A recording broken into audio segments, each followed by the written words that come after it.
Our society is supporting a plethora of people that perform no true productive work. Does not mean they do not have a job. Half the jobs people do nothing but keep the government on life support. We are like an old forest. Having accumulated a great deal of debris and underbrush, what we need is a good burn. I suspect that we are about to get a great one.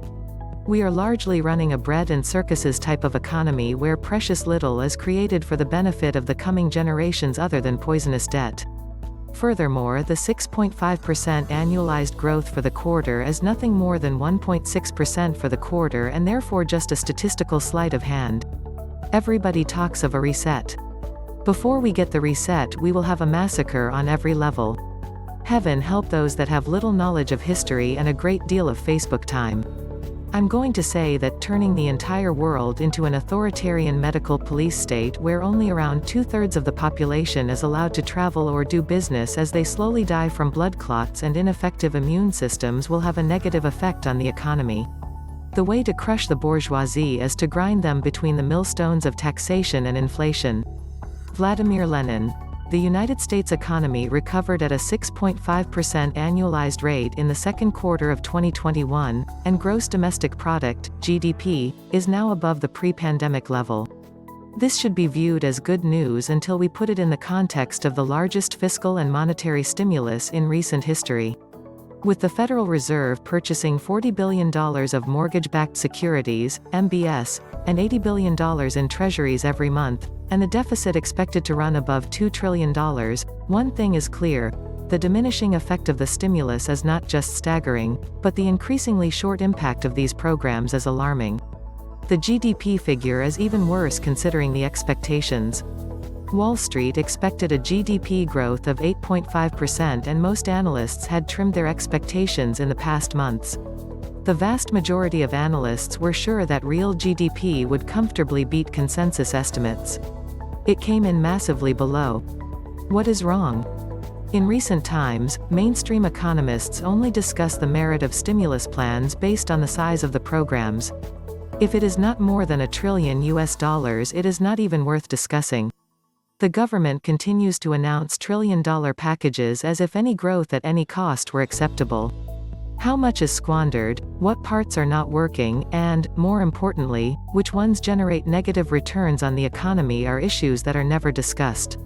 If the Eurozone grows slower than the United States, it is always blamed on an allegedly lower size of stimulus plans, even if the reality of figures shows otherwise, as the European Central Bank, ECB, balance sheet is significantly larger than the Fed's relative to each economy's GDP, and the endless chain of fiscal stimulus plans in the Eurozone is well documented.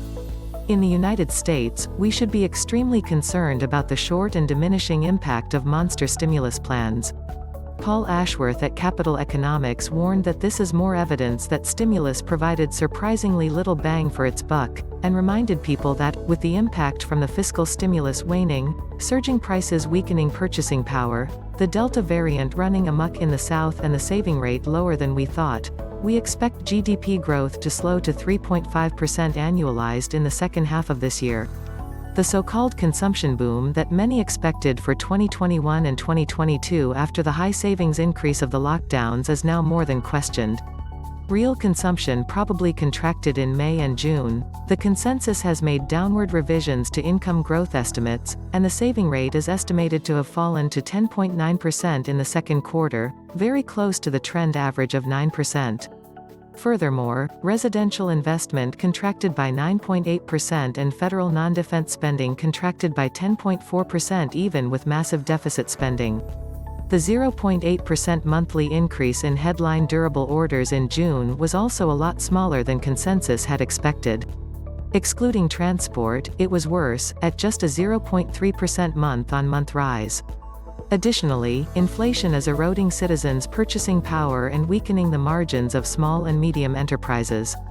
This, again, is the proof that neo-Keynesian, spend at any cost, policies generate a very short-term sugar rush followed by a long-term trail of debt and zombification.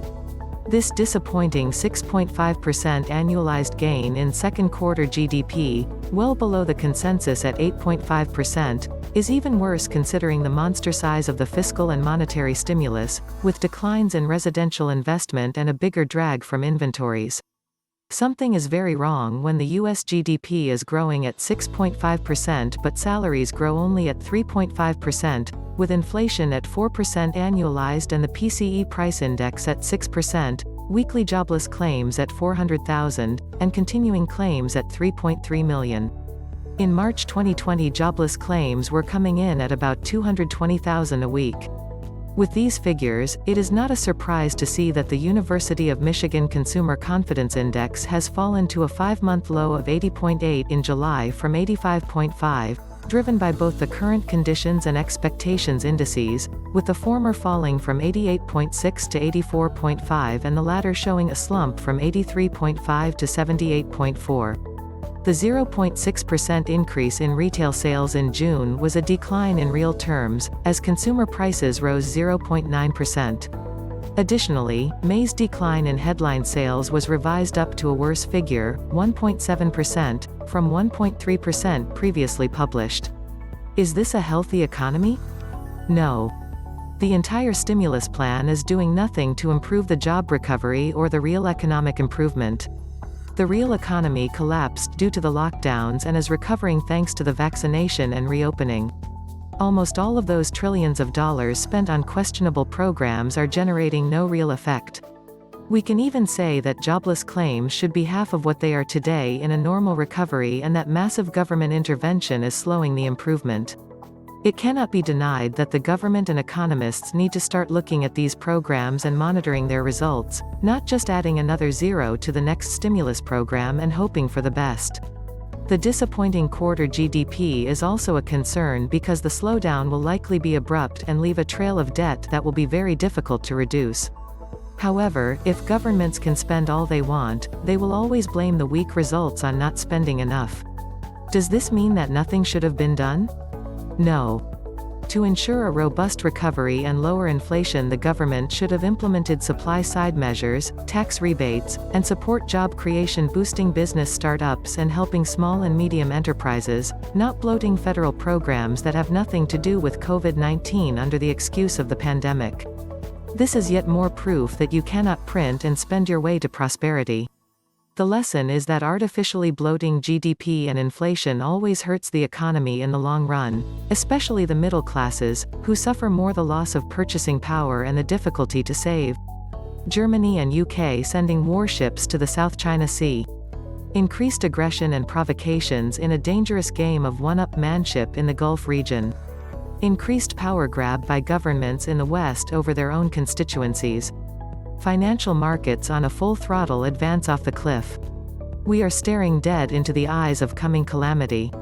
They will keep gaslighting us and pushing us into a corner that will result in our own demise. The power that be have no compassion for us. How much compassion do farmers have for their cattle? The trick is to know when you're particular the power that be have decided to switch from viewing you as dairy cattle, to beef cattle.